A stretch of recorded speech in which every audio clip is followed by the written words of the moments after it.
What's going on, everybody? Welcome back to the Going the Distance podcast presented by ImmaculateSports.com. Twitter's at ImmacSports. Instagram is also at ImmacSports. TikTok, YouTube, Immaculate Sports, and it is episode 205 today. Of course, we're going to start it off with the usual baseball weekly awards. Also going to talk about some contenders, but really what I'm excited to do is finally get into some fantasy football talk. We're going to have our version of that, Kyle, in the second half of this episode. Yeah, we're going to get the ball rolling on the NFL season. Obviously, we're still just over 3 to 4 weeks away of the first game on September 5th, but we are going to kind of progress nicely into that, full in-season in-depth preview that we always do for whenever there's a big league starting like the NBA, NFL, or the MLB. But we got to go position by position to help out the fantasy teams and kind of take our picks on who we think are going to have a good season. So we'll get more into that in a little bit, but we're going to be talking about wide receivers and tight ends and perhaps some really good seasons there. So we'll get back to that in a little bit. But I'll let you go ahead and get it started with the opener. And one of the craziest things that we've seen basketball-wise in our lifetime. Yeah, I figure this would be the best thing most of us saw this weekend. So we'll just dive right into it. Team USA, they win the gold medal game against France, 98-87. The MVP of the tournament, LeBron James, an amazing job as the point guard. But really the guy who stole the show, per usual, was Stephen Curry. He was really the closer in these big last two games, specifically the final. He had 24 points, all on threes, 8 of 13, just magnificent. Even at the end of the game, when you see Steph Curry looking off a wide open LeBron James, you know he's about to pull something. And those shots happened to go in, and it was awesome to see. I'm sure there'll be some controversy when we get closer to the season with guys like Joel Embiid and Jason Tatum not playing as many minutes. But I just want to focus on the positives. The three old guys, Steph, LeBron, KD, just what a fantastic way to go out, because I'm sure they won't be coming back for 2028. Yeah, it was usually baseball has romance in it, but in this Olympics, we got to see that on the basketball side as well, too. And I think something I've seen a ton with LeBron and Steph was born to be teammates, forced to be rivals. And that's 100% true. Like, we saw, in the span with the Warriors or even the Olympics, just the cohesion that Steph and Kevin Durant have, or, Steph or Draymond Green, Steph and Klay Thompson. But it's a different level when it's a guy like LeBron, and to have his ability coincide with Steph's ability and kind of how they just fed off of each other in the way that they do because they've been on big teams and are okay with not 100% taking the best, or not the best shot, but the final shot every single time. Obviously, ended up with Steph taking the final shot. But regardless, egos aside, they played so well together. It was really cool to see the aspect of, we finally get to root for LeBron now. Or the non-Warrior fans, we finally get to root for Steph.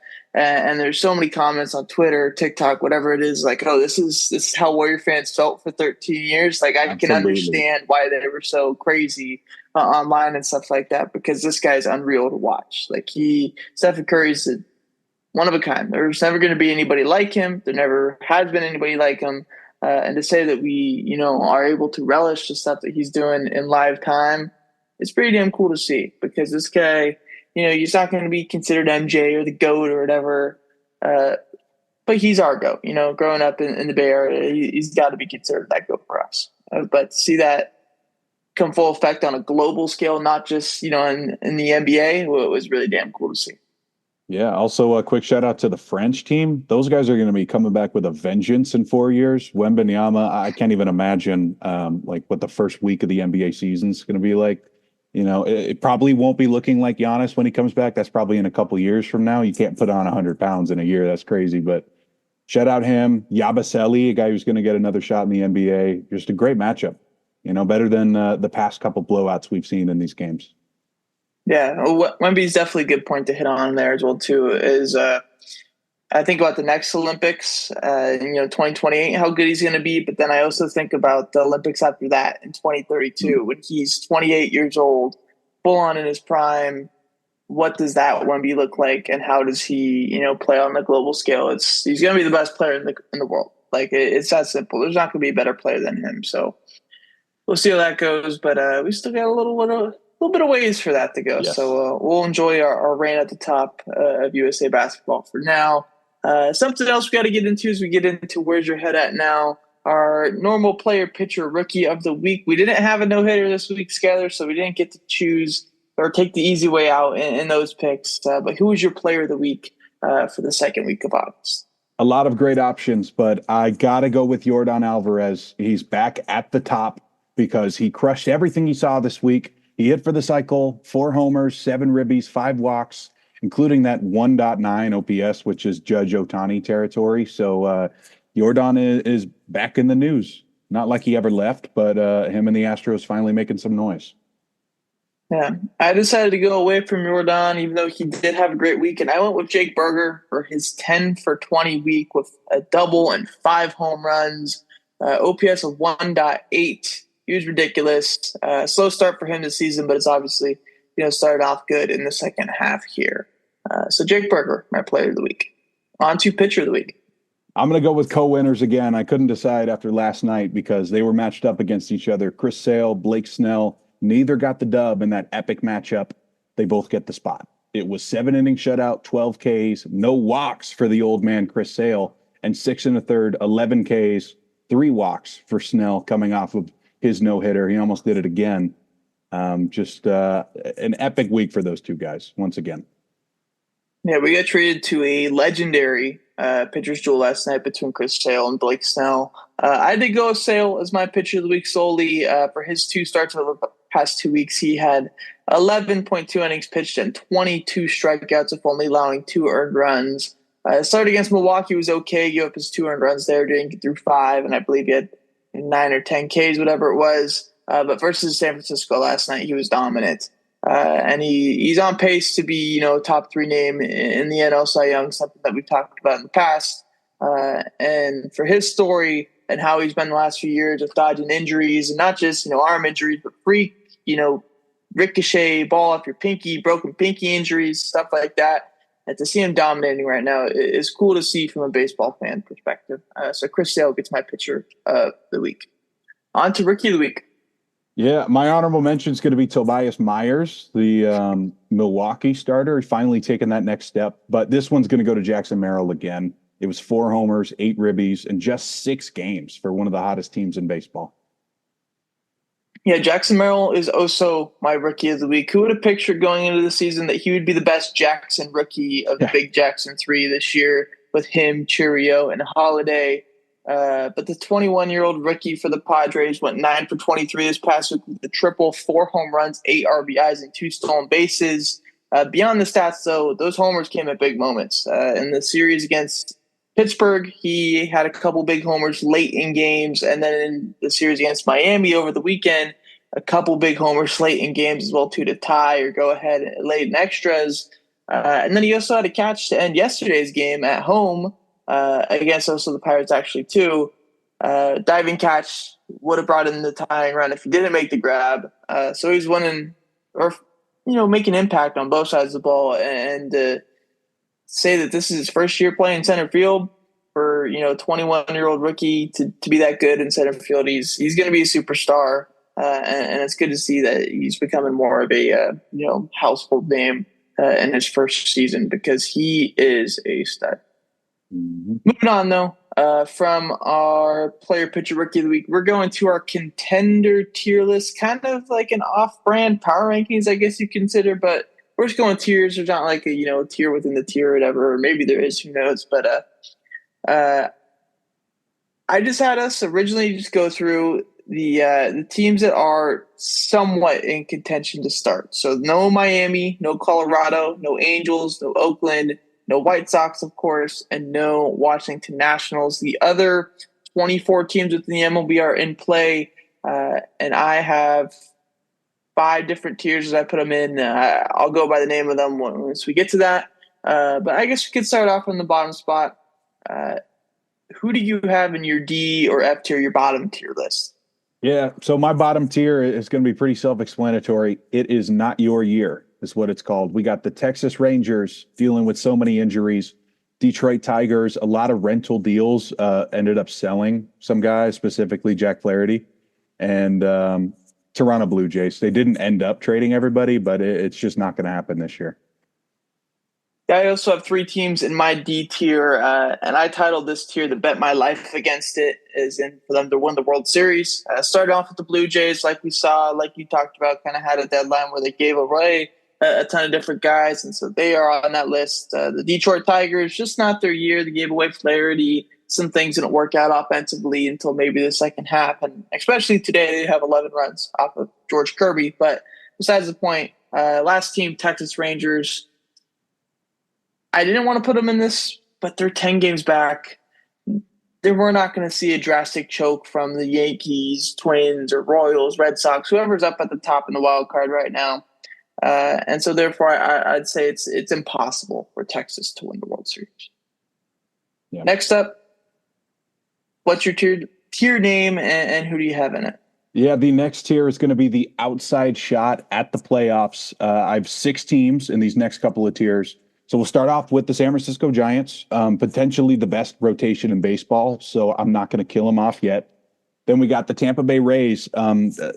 Little bit of an uphill battle here compared to the National League teams. But Caminero is up now again. We know that Tampa Bay has a lot of dark magic they like to pull off at the end of the season. Similar to the St. Louis Cardinals, my next team, they've fallen down a bit far out of the wild card race, but there's always a shot. The veterans could turn it up a notch. Chicago Cubs, very confusing roster construction, but they didn't sell other than the Morel for Paredes trade, I guess. So they're always in it. Cincinnati Reds, they're still really young and unexperienced. I'm not sure what they need to do to get over the hump. And that's very similar with the last team, Pittsburgh Pirates. It's a great rotation, but they're really young. Yeah, I never mind. I got them all. So my C tier is titled "Would Completely Shock Me." So, I'd be an utter shock if they were to win the World Series. I have 6 teams in this list. I'll start off with Tampa Bay, who's in this part for me as well, too. It's just, a retooling year for them. They're not, I don't think, actively, crazily gearing for that last playoff spot. Obviously, it's something that they would, be cool goal, but they're not going to be super bummed out if they don't make it. And I think the front office understands that. Next team is St. Louis. I just have no faith in this team. I have no faith in the veterans becoming, Paul Goldschmidt of 2015 and Nolan Arenado of 2015 again. I don't believe the rookies are quite yet there yet to really take over the ropes of this team. And the pitching staff is just not – for some reason when guys go to St. Louis, they just don't become as dominant as they were before. We've already seen it with Eric Betty. Sonny Gray's had some weird moments this season, especially last night. And I just don't trust enough guys in that starting rotation to be good enough in a playoff series if they were to get there. Next team is the Pittsburgh Pirates. I love this team. I talked about them maybe getting into a wild card spot earlier this year, but as we go later into the season, their offense is just not there. They've lost 8 games in a row. They've scored under 500 runs this year. The pitching staff, when healthy, when they have a Jared Jones, is going to be really, really good, especially, year or two down the road when we're looking at year 3 Paul Skeens, year 3 Jared Jones, and, year 6 or whatever, Mitch Keller. That's going to be a good starting 3. But they need some offense, and that's going to be the biggest, what if for them until they get to that spot on what this team's potential is. Then I have the Cubs. This doesn't, look like a playoff team right now. I know they've been good as of late, 7 out of their last 10 and only 2 games, under 500, 4 games out of the wild card spot right now. But this team also just isn't built for it in the playoffs. And so I'm going to take them out of the equation. The Cincinnati Reds, starting pitching is not there. The mojo isn't there as well, too. I know, missing Matt McClain is definitely a big thing. And I think that's, the main reason why I chalk it up to them not being in the contention, or not contention, they're close, but not in the, a spot this year. And the last team, kind of shocking. I do have the Milwaukee Brewers here, despite being a division leader, because I have no trust in that starting rotation. And I know they have arms up the wazoo that they could throw in the 7th, 8th, and 9th inning. But to get a solid 5 or 6 innings from, anyone outside of Freddie Peralta, I don't trust Tobias Myers a ton. I don't trust Colin Ray enough. So I'm going to take the Milwaukee Brewers as a complete shock to me if they were to win a World Series. And that completes my C tier. On to the next one. All right, my next tier, I do have Milwaukee kicking things off in the tier above you, but there's a reason for that. This tier is called I'd be shocked if they won a playoff series. So that makes sense for Milwaukee. Obviously, they played much better since we bashed them a little bit last power rankings, but they need a lot of help. That goes the same here with the AL West teams. Seattle and Houston, they're kind of polar opposites right now, but both lineups are much better. And when that's happening, I'm going to take Houston. Kansas City, it's a great rotation, but again, there's a couple other teams in that division that have been here before, so I'm going to trust them a little more. And then Boston and the Mets are going to finish out this tier. Again, two teams that seem pretty similar. It seems like this is not the finished product at all, and they may be a little ahead of schedule. But of course, they're right there for playoff spots. It's just going to be a pretty tough matchup if you have to go into Baltimore or if you're a National League team into, say, Philly. Yeah. Moving on to the B tier for me, I titled this tier the missing something tier. If they had this one thing, they would be a legitimate contender. So I'll start off with Seattle. The missing something here is obviously the offense. They have the starting rotation 1 through 5. They have the bullpen 1 through 8 or 7, however many guys they have in the back end there. But the offense is just not there.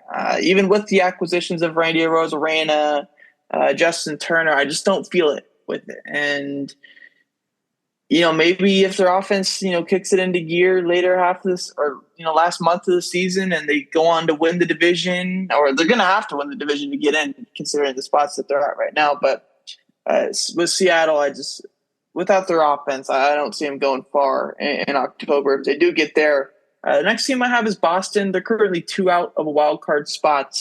Obviously not going to win the division.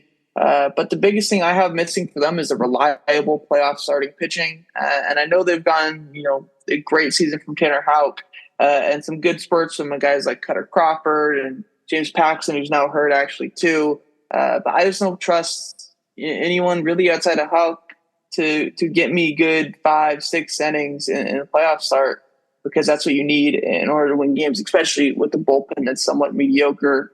With that being said, though, their offense has been the best in baseball pretty much in the second half, except for the Diamondbacks. So they've been good there. Just not enough pitching for me.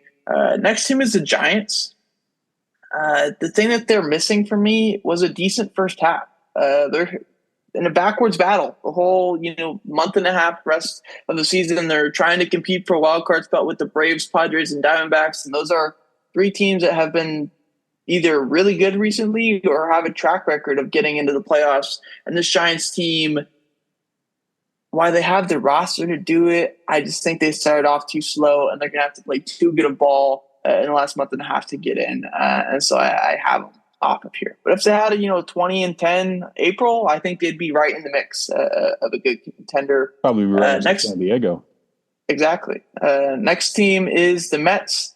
And I have, again, same as Boston, reliable playoff starting pitching. I like their 1 through 5 of regular season starters, where it's a Manaea and it's Severino, Paul Blackburn, who's been really bad today. But regardless, they don't have Kodai Senga anymore. And that was really the only guy in that rotation that I would really trust to take the ball for me in a playoff game. I know Sevy's been good. I know Manaea's been good, but I don't know. I'm not betting on a bounce back season to go take someone to go take the ball from me in game 1 or game 2 of the playoff series. So that's the thing that they're missing from being a legitimate starter. Maybe have Scherzer and DeGrom. They would be in there, but regardless, we're not on to that right now.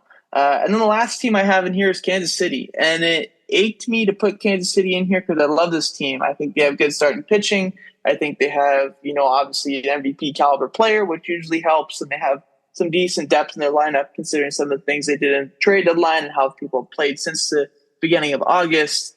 But the biggest missing factor for me is in the playoffs, the use of a home field advantage, because they're the 6th seed right now. And you're not going to be playing at home in that first series, and that's going to screw you when you're under 500 out. on the road, but 38-25 at home. They were to get a 4 seed, which I don't think they do. That would kind of flip the script. I think they'd be a good contender. But if they're playing on the road throughout the playoffs, I don't see it happening. So Kansas City, you are my last team in the missing something tier. Next up, 2 tiers to go for mine. Is that exactly where you're at too? Yeah. Perfect. So who is in your A tier, Skyler?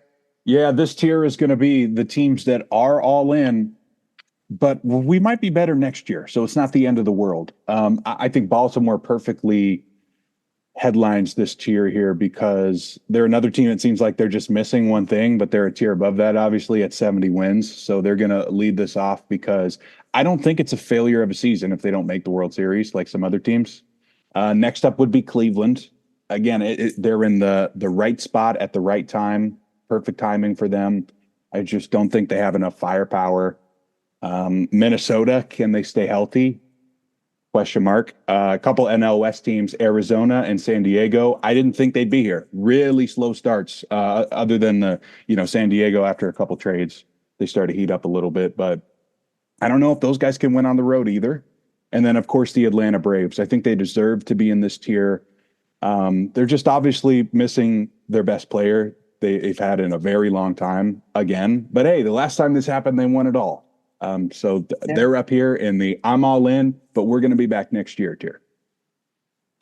Yeah, I have. I didn't have a good name for this. I just have second tier World Series contender because I didn't know exactly what to title it. But looking through this list, I have kind of teams that there isn't a quantifiable reason on why I can say this team isn't going to do it. It just feels like maybe something is lacking a little bit to the point where they won't be able to make a run in October. And shockingly, the first team I have on here is Houston Astros. The pitching staff just doesn't feel as dominant and as Houston Astro he is. It's felt for me in the last 6 or 7 years. Will they probably end up in the ALCS? Probably, because of the Houston Astros. I just don't think they can win the World Series this year with how their pitching is. But then again, I know my words are going to bite me, dude. It's just how it happens with this team. They'll be there in October. But as of right now, I just don't feel that much confidence in this team winning the World Series. The next team, the Atlanta Braves, it's really tough to win the World Series when you don't have the best player. You did that already. But it's even tougher when you don't have your second best player in Spencer Strider, who's also not there this year.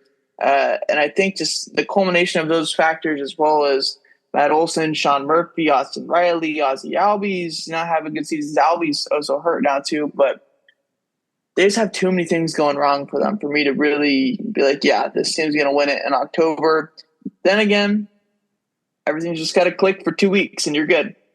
But regardless, as of right now, I don't think they're in that upper echelon of a contender tier, especially if they're going to be a 6 seed going into the playoffs or battling for a wild card spot like they are right now. Next team I have in here, also pretty shockingly, because I really love watching this team play baseball, and that's the Cleveland Guardians. I just think the starting pitching is slightly too lacking of depth to be in that upper echelon tier, because if you're playing a 3-game series, I think it's fine. If you're playing a 5-game series, I think you can maybe get away with it. But if you're playing a 7-game series and you can't get a solid 5 innings out of any of the 4 or 5 guys that you're sending out there to start the game, by game 6 or 7, you're just toast, dude.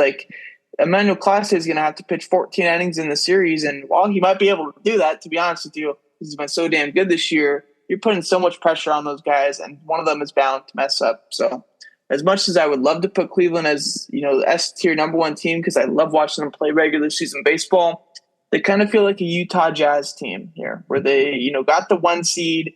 They were really good in the play or in the regular season, but once it got to the playoffs, you could just see they just didn't have that thing that makes a playoff team a championship contender. Last team in here, and I also wanted to put this team in the S tier because they've been so damn good over the last month and a half. It's the San Diego Padres. And the thing that I think is lacking here is also a bit of starting pitching. I really like Dylan Cease, but besides that, I don't see enough guys that I can really trust with the ball for me I know Musgrove's coming back, or last night he came back to make his first start in a couple of months. But is he going to be ready to go in a month and a half to really take those high, value innings? Is Yu Darvish going to play this season? Like his whole issue, or I don't know exactly what it is. I don't want to, misstep or whatever, but he's got some confusing stuff going on. He might not pitch for the Padres the rest of the season. Matt Waldron, like, is he the guy? Michael King's good, but is he the guy? I don't know. It's tough to stay with the Padres. I think they got the mojo for it right now, but I just think they're a step short of these other 6 teams that I have in the S tier. So with that being said, we're going to the S tier. So my S tier is going to be a little smaller than yours. I only got 3 teams at the top. This tier is called I'm disappointed if they're not playing in the World Series. I wanted to keep it short and sweet here. I got the Dodgers, the Yankees, and the Phils. These have been the 3 best teams that I've seen with my own eyes this season. I know the numbers like Baltimore and Cleveland, but we've talked about their mistakes they've made or the shortcomings they have. The Dodgers have all their guys coming back right before it's time to kick into gear for the playoffs. The Yankees, kind of on the other end of the spectrum here, they're starting to lose guys. Will they be able to stay on track or will they fall apart? They're clearly the deepest team in the American League right now, lineup-wise, if you're not counting Baltimore. And then Philadelphia, it feels like they've owed us one, right? If they can beat the Dodgers, they should be in the World Series. Yeah. So I'll start with I have 6 teams in this list. I just called it legit. I think that's a good, sweet, short name for this S tier. And I have the 4 teams that you'd expect to be in here. I have Yankees, who have the starting pitching. They have the bullpen. They have the lineup. They have the star power. Everything that you needed, the contender. I have Baltimore in here. Only wavering thing is maybe the starting pitching, but they have the ace in Corbin Burns. They have a good 2 in Grayson Rodriguez. It's who's going to be that 3rd and 4th guy to step up for you and get a starting spot there. But the lineup is also so good that I think it's reasonable to say that they'll be fine with maybe a bad 3 or 4 starter. I have Philly, who's had a rough second half, but when you compare them to the other teams in the NL, they're still up near the top because there's been so many teams that having a rough year or a rough second half specifically in the NL. They have the starters 1 through 4 that I think can get it done, especially at the top 2 with Wheeler and Nola. They've been there before. Ranger Suarez is a guy I like as well too. Lineup experience, been there before, is capable of having big postseason at-bats, and so I like the Philly pick there. And then I also have the Dodgers because, I don't really need to get into reasoning for why I have the Dodgers. So the Dodgers, the last 2 teams, though, who I think are kind of shocker, really legit contenders for me. The first of which is the Arizona Diamondbacks. I've been on this for a while. If this team's healthy, this team is really, really, really scary because they have the starting pitching. They have Gallen, Kelly, Fott, Montgomery, who's been somewhat better as of late. But if you don't want to give him, start Erod. Like, you have 4 or 5 stars that you are comfortable to give the ball to in the playoffs. The bullpen's maybe the shaky part, but the lineup is the best lineup in baseball this year. They've scored the most runs in baseball, kind of shockingly, because the best player from last year, Corbin Carroll's been mid the entire season, but they've got so many bats 1 through 9 that you can trust. And the Diamondbacks are just going to be not an easy out for any team that's facing them come October. And the last team that I have is the Minnesota Twins. I talked about this again the entire season. When healthy is the biggest thing for this Minnesota team. It's crazy how it seems like every single injury-prone guy in the league is on the Twins, whether that's Buxton, whether that's Royce Lewis, whether it's one of the pitchers, whether that's a Matt Wallner, whoever it is. If they're healthy, they are so damn scary because it's Wallner who's 1 dot and Royce Lewis who's 1 dot and Buxton who's got an OPS in the 800s. Correa's got an OPS in the 800s. Jose Miranda's got an OPS in the 800s. They have a lineup 1 through 9 that you can go to. They have a back in the bullpen that's tougher than anyone in the league, especially with Johan Duran and Griffin Jacks. And then they have the start of the rotation, Pablo Lopez, who maybe hasn't had it this year, but within the last 6 or 7 starts, he's been really good. Bailey Ober, same thing. And then if you get with Joe Ryan hurt, maybe, David Festa or Zevi Matthews, who they just called up today to be that guy, they've got it. So I have Minnesota as a legit contender. All right. It sounds kind of crazy, but I definitely think they're closer to Baltimore than people think. I obviously have those two in their own tier. So interesting project we have here. Yeah. But we still got a month and a half to go in the season. Obviously, a ton of storylines to figure out then. And once we even get into October, as you saw last year, crazy shit can happen. Yes. So we'll check back with this stuff as we go throughout the season, the last 60 games or 40 games, whatever it is. But we're moving on to our wide receiver, tight end draft, which we'll keep track of throughout the NFL season, which will be pretty fun. We'll be going off of season stats, and this is how it will go. Like a best ball draft. Exactly.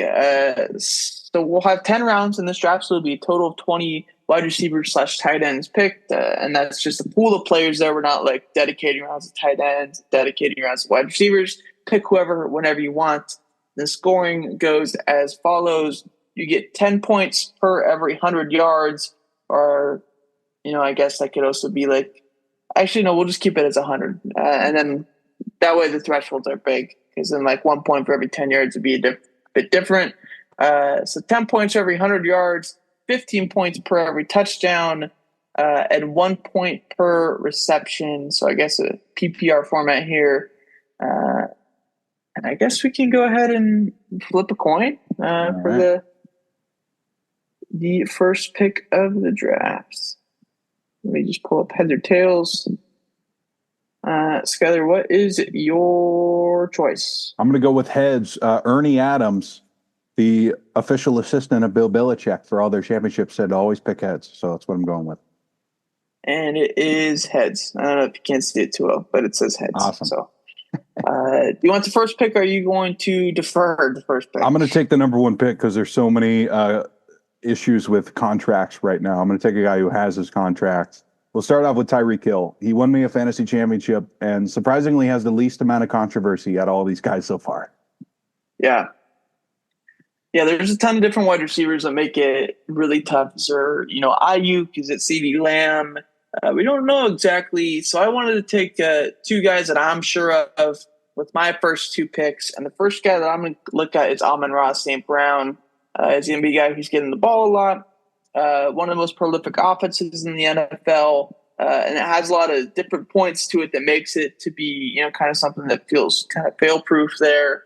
And then the next guy, a few people that I debated here, but I cannot deny the talents of Justin Jefferson. So I'm going to go with him. I think he's just going to be force-fed the ball this year, whether that involves Sam Darnold throwing 40 picks or not my problem. He's going to get at least 10 to 12 targets a game. So I have Justin Jefferson as my second pick there. You leave me in a tough position here with the Jefferson pick. Do it, Skyler. I know there's somebody you want to take. Well, I'm 100% going to be taking CeeDee Lamb first. There's no way he sits out the entire season, whether it's with the Cowboys or not. He has way too much money on the line after this season. So I love that volume. Here is a tough choice because I have a guy from my land here, and then there's also a guy who scores a lot of touchdowns still here. This isn't PPR, but I still have to take him. I'm going to take Garrett Wilson.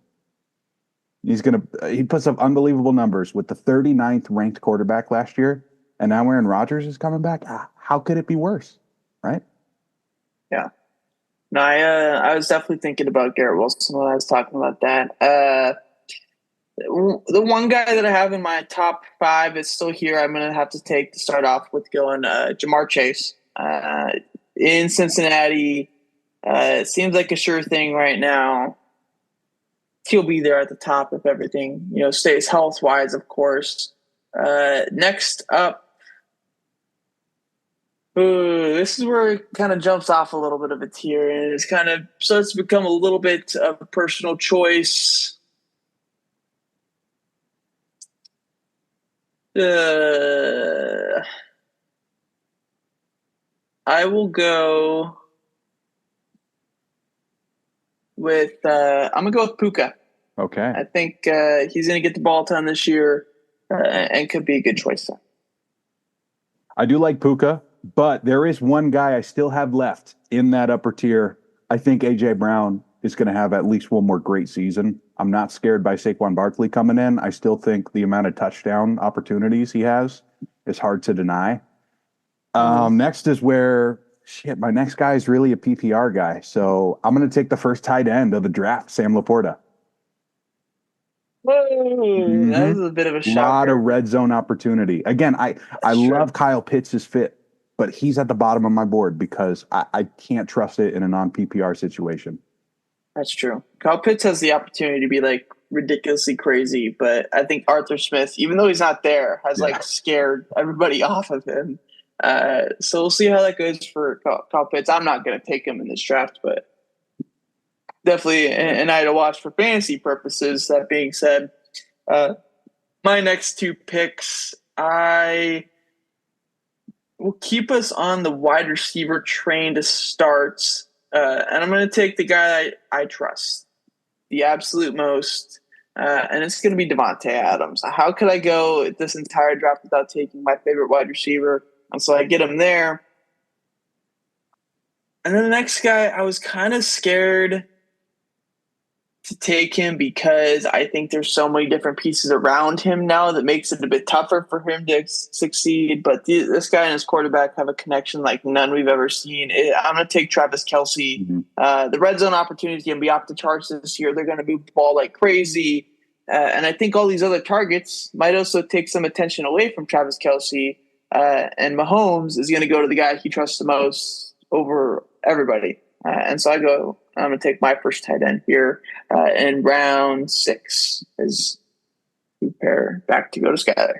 All right. Yeah, well, those were my next two guys. So I'm just going to stick with my board here and we'll start it off with Mike Evans. What an absolute monster. This man just got paid, and hopefully he seems like the kind of guy that will take that and turn that into motivation rather than kind of fade away like we've seen with some guys who got paid.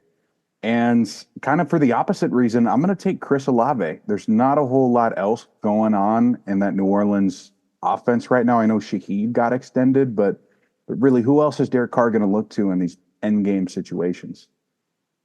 It's true. All right. The next pick for me, let's see, it'd be round 7, round 8.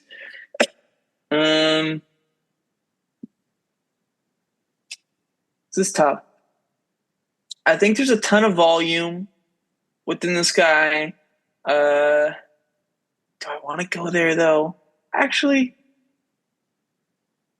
I'm going to go for a guy who I think could have a crazy leap if everything goes correctly, especially now with the new quarterback that can throw the ball. I'm going to go ahead and take Drake London with my number 7 overall pick. And then moving on to the 8 slots. I think there's some interesting choices here. One of them I'm considering is going to be a guy that I'll do it. I think it's fun. I'll go with Marvin Harrison as my pick here. So I get 2 young guys, or Marvin Harrison Jr., not senior, by the way, as my pick here. So you get, we're still on the 2 pick side, I think. Mm-hmm. Yeah, so this is your 8th and 9th pick. Yeah, I love the Marvin pick because I was going to take Malik Neighbors with my next pick. The reason I have him over Marvin, just one, I mean, they could be technically tied, right? I have them right next to each other on the board, but Malik Neighbors is much better than Jalen Hyatt was coming in his first season. I think he's going to have so many targets that they're eventually going to figure out some kind of connection with Daniel Jones. After that, kind of into the 3rd tier here, I'm going to grab DK Metcalf. It's still a guy I know can be a number 1 and can be a top 10 scorer because he's an athletic freak, man. No, I like that. So I have, these my last 2 picks right here. 3, 4, 5, 6, 7, 8. Yeah, my last 2 picks here. There's a name that I think is up near the top that should go. And I'm kind of surprised you haven't taken him yet. I'm going to go with Michael Pittman. He was really good last year. The only thing is how does Anthony Richardson do this stuff with an offense? And we're not really too sure yet, but I think having a guy like him should be pretty sure on his production. And the last one, I guess I can say who I'm considering here. Yeah. I'm considering picking one of the Texans because they're going to have a good offense. But I think with, Malik, Stephon Diggs, and Tank Dell all being such viable options, it kind of makes all of them worse in a way, except for maybe Tank Dell because he was not as good as some of these other guys in the past, even though he was productive when he was healthy last year. But we're also looking at a lot of secondary receivers. I'm going to go ahead and take a complete shocker here, but I think he's going to be really good in the red zone and really good for his rookie quarterback reception-wise. And I'm going to take Keenan Allen as my last pick. Okay. I like that. I have DJ Moore on the board, but I'm not going to go with him. I'm down to 2. I'm thinking either go with the handcuff Jalen Waddle, just in case anything happens to my number 1 pick. And then, of course, there's Brandon Ayuk still available. That could be great value. Not if he's a Steeler. That's true. Let's go with Jalen Waddle. Let's get both the Dolphins. They're going to be throwing the ball so much this season. Well, at least when it's warm. Yeah, that's true. Only 2 tight ends go off the board, but that's our draft there. So going through Skyler's team first, we got Tyreek, CeeDee Lamb, Garrett Wilson, A.J. Brown, Sam Laporta, Mike Evans, Chris Olave, Malik Neighbors, DK Metcalf, and Jalen Waddle. And then moving to my team, Amon-Ra St. Brown, Justin Jefferson, Jamar Chase, Puka Nacua, Devontae Adams, Travis Kelce, Drake London, Marvin Harrison Jr., Michael Pittman Jr., and Keenan Allen. So might win off touchdowns. That's the hope. There's no Mark Andrews, no Trey McBride, no Dalton. Wow. Looking at ESPN's rankings for tight ends right now. Have you seen these before? No. They have Andrew. Okay, so Kittle, Kelce, Laporta 1 and 2, and then Andrews 3, McBride 4, Kincaid 5, Evan Ingram 6, Pitts 7, Kittle 8. Pretty interesting to me. They have Hawkinson at 12 because of injury, but will be drafted. Should be good later in the season. I don't know, kind of interesting stuff there. Ben Sinnott. Who's Ben Sinnott? He's a rookie from Kansas State. He'll probably be the number 1 immediately for Jane Daniels. Number 18 on there. But regardless, That does it for our draft there. We'll go ahead and move into the second half with some preseason notable injuries from Skyler. Yeah, it's always the worst time of the year, right? Preseason injuries when it doesn't really matter, and we miss out on watching guys play. So let's just get right into it. We'll start off with a guy I actually drafted, Malik Neighbors. Turns out he says he's okay, though, even though there was a rumor out there from one of the rumor Twitter accounts that no one really knows if you can trust him, that he had a high ankle sprain. He got interviewed on NFL Network about 20 minutes later and said he's completely fine. So someone said not a fracture, maybe something to look out for, though, if he's lying. A major injury here. Falcons' 3rd-round pick, edge rusher Braylon Trice from Washington, a guy I loved, tore his ACL in the first preseason game. Just absolutely brutal. Hopefully he can come back after the redshirt season, because this is a guy I had ranked in the 30s, and he went in the 60s in the draft. So definitely could be a steal here if he can get healthy. Hollywood Brown, another big one, the Kansas City receiver. They're calling it a sternoclavicular joint dislocation, very similar to the AC joint that we saw from, who was it on Kansas City? Someone had the same exact injury last year. I know Keenan Allen's had stuff like that in the past, but I'm not. Was it MVS that had something like that last year? I don't know. It could have been. But yeah, that's a good comparison for sure with Keenan Allen. Will it be a 3-game thing or a 12-game thing? Drew Lock of the Giants, he's expected to miss the rest of the preseason with a hip pointer. Really weird there because a lot of people thought he could possibly push Daniel Jones for that starting job. Another brutal one, the rookie corner for Baltimore, Nate Wiggins, who ran the fastest 40 for all DBs. He has a shoulder sprain too after having 3 pass breakups in the preseason game. He's questionable for week 1. Another draft pick, Troy Fontenot from the Steelers. He is going to deal with an MCL sprain in the knee. Again, he came in, started the preseason game, did not finish it. Really rough there. And maybe the biggest one in our group of friends here that I was texting about was the Ambry Thomas injury. He got carted off in the first half against the Titans. Turns out he fractured his arm. He's probably going to be out for the entire season, you would imagine, unless like they go on a deep playoff run again. So rough. We hate to talk about it, but it's part of the game, especially fantasy football. You're going to want to know these things. Who is going to be able to go in your week 1 lineup? Probably not those guys we mentioned. Yeah. Moving on to our Layups Bowl predictions as we kind of move quicker pace to episode here in episode 205. Our layups and bowl predictions last week were not that good. We went 1 for 4. The only one that we got right was in Arizona first 5 against Cleveland on Wednesday. They played 2 against Cleveland on Wednesday. Regardless, they did it in both, so it obviously went green there. Skyler had Kansas City over St. Louis on Friday. Unfortunately, that did not happen. This week, I have Arizona getting a W on Wednesday. They should be heavy favorites. They're facing a Colorado Rockies team, but maybe the inflated ERA from Jordan Montgomery might move it down a little bit. So I say take Arizona on Wednesday. All right. I'm going to go with baseball again for both of mine. Layup-wise, Friday night, Mets over the Marlins, another heavy favorite here. I heard Manaea versus Edward Cabrera at one point. Now it's looking like Miami's more undecided about it. But either way, Manaea at home has been great this season. I got the Mets. Yeah. Moving on to the bold prediction side of it, I had Tampa Bay winning a series in St. Louis last week. Unfortunately, that did not happen. Some bad luck there. Skyler had Pittsburgh over the Dodgers on Saturday. That was a skiing start, I want to say, right? Yeah. He was okay, but still got beat by the Dodgers because that Pittsburgh offense is so terrible. This week, I have Minnesota winning at least 3 out of 4 in the reigning champs, not the Houston Texans.